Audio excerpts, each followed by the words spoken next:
बदलाव। Shilpa drawing room में पोछा लगा रही थी। सास ससुर और दोनों बच्चे ड्राइंग रूम में ही थे। चाय लो, गर्मा गर्म चाय, चाय लो, गर्मा गर्म चाय, ऐसा कहते हुए हाथ में चाय का ट्रे लेकर प्रमोद, शिल्पा का पति, ने ड्राइंग रूम में प्रवेश किया। शिल्पा को अपनी आंखों पर विश्वास ही नहीं हुआ। इन्होंने और चाय बनाई? असंभव, क्योंकि शादी को 11 साल हो गए थे और आज तक उसने प्रमोद को चाय बनाते नहीं देखा था। चाय बनाना तो दूर की बात है, वो तो सोकर उठते थे तो कभी अपनी चादर भी तय कर कर नहीं रखते थे। प्रमोद, चाय तूने बनाई? सासू जी ने पूछा। हाँ मम्मी, जरा पी करके बताओ कि कैसी बनी है। हे राम, मैं ये क्या देख और सुन रही हूँ।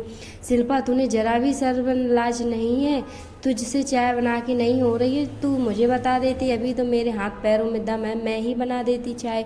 ये आजकल की बहुएं भी ना बिल्कुल ही कामचोर होती हैं, और लाज शर्म तो जैसे बेच ही दी इन लोगों ने। मुझे देख, शादी को 45 साल हो गए, लेकिन मजाल है कभी तुम्हारे ससुर जी से कोई काम करवाया हो। आज तक इन्होंने कभी अपने हाथ से पानी तक लेकर नहीं पिया। मैंने मेरे बेटे से कभी काम नहीं करवाया और तू उससे चाय बनवा रही है। शिल्पा को काटो तो खून नहीं। वो मन ही मन सोचने लगी कि आज इनको क्या हो गया है, क्यों बनाई इन्होंने चाय। अब मम्मी जी और पापा जी मुझ पर बार बार ताने कसेंगे। चाय बनाकर जरूर इन्होंने मेरी थोड़ी सी मदद कर दी, लेकिन जितना समय चाय बनाने में लगा उससे ज़्यादा समय तो मुझे ताने सुनने पड़ेंगे। मम्मी पापा, बताओ ना चाय कैसी बनी है। शिल्पा, आओ तुम भी पहले चाय पी लो, फिर पोंछा लगा लेना। नहीं नहीं तो चाय ठंडी हो जाएगी, प्रमोद ने कहा। सास ससुर का तमतमाया चेहरा देखकर शिल्पा की पोछा छोड़कर चाय पीने की हिम्मत नहीं हो रही थी। जब प्रमोद ने दोबारा आवाज़ लगाई तब शिल्पा ने चाय पी। चाय वास्तव में बहुत लजीज बनी थी, पर एक चाय के कारण घर में जो कोहराम मचने वाला था उसकी आशंका मात्र से शिल्पा डर रही थी। जब चाय के कप लेकर शिल्पा किचन में गई तो प्रमोद भी उसके पीछे पीछे किचन में गया। शिल्पा ने नाराज होते प्रमोद से कहा, आपको क्या आवश्यकता थी चाय बनाने की? पोछा लगाने के बाद मैं चाय बनाने वाली ही थी। अब मम्मी जी पापा जी मेरे ऊपर ताने कसेंगे। Shilpa, cool down. सिर्फ चाय ही नहीं, अब तो मैं जितना हो सकेगा हर काम में तुम्हारी मदद करूँगा। क्या मतलब? मतलब यह है कि अभी कोरोना वायरस के लॉकडाउन की वजह से मेरी छुट्टियां हैं।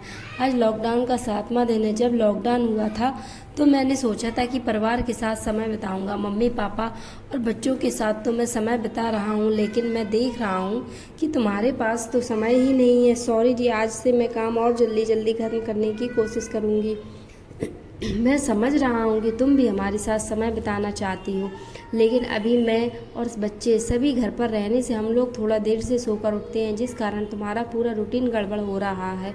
और ऊपर से काम वाली बाई भी नहीं आ रही। मैं पिछले 6 दिनों से देख रहा हूँ कि तुम्हें 1 मिनट की भी फुर्सत नहीं मिल रही है। रात होते होते थकान के मारे तुम्हारा चेहरा उतर जाता है। चाय, नाश्ता, खाना, बर्तन, कपड़े, झाड़ू पोछा, मम्मी पापा की दवाई आदि देना, आखिर तुम अकेले क्या क्या करोगी। इसलिए मैंने फैसला किया है कि जब तक लॉकडाउन है और काम वाली बाई नहीं आ रही है, कम से कम तब तक मैं जहाँ तक हो सकेगा हर काम में तुम्हारी मदद करूँगा।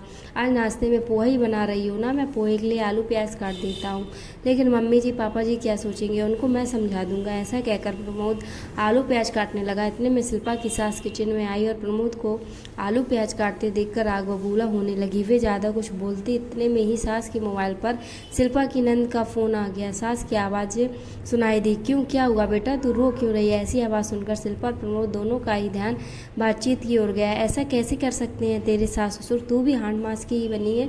जब काम वाली बाई भी नहीं आ रही है तो अकेली जान झाड़ू पोछा, बर्तन, कपड़ा, खाना बनाना और घर के बाकी के काम कितने काम करेगी तू? दामाद जी घर पर है तो तेरी थोड़ी बहुत मदद तो उन्होंने भी करना चाहिए।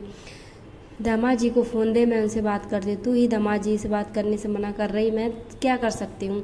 तेरी सास की उम्र थोड़ी ज़्यादा है, वो भी मेरे बराबरी की 60 के लगभग ही होगी, वो भी तो थोड़ा बहुत काम कर ही सकती है। तेरी सास को थोड़ा सा समझना चाहिए। देख बेटा, धीरे रख, थोड़े दिन की बात है, लॉकडाउन ख़त्म होने पर काम वाली आ ही जाएगी। सास की बातों से सब बात समझ में आ गई थी। फिर भी प्रमोद ने माँ से पूछा, मम्मी क्या हुआ दीप्ति को, वो रो क्यों रही थी? क्या बताऊँ बेटा, उसकी सास तो बहू को नौकरानी से भी बदतर समझती है। अब काम वाली नहीं आ रही तो अकेली जान कितना काम करेगी। इतना बोलते ही शायद सास को अपनी गलती का एहसास हो जाता है, इसलिए विषयांतर करते हुए वो प्रमोद से बोले, आलूओं में स्टार्च होता है, इसलिए उनको काटने के बाद पानी में डालना। शिल्पा, आज पोहे मैं बनाती हूँ। वैसे भी तेरे ससुर जी कह रहे थे कि आज उन्हें मेरे हाथ के बने पोहे खाने हैं। मम्मी में आया सुखद बदलाव देख प्रमोद शिल्पा की ओर देखकर मंद मंद मुस्कराने लगा। देखो वीडियो कैसा लगा हमें कमेंट्स में बताएं और ऐसी वीडियोज़ के लिए इस चैनल को सब्सक्राइब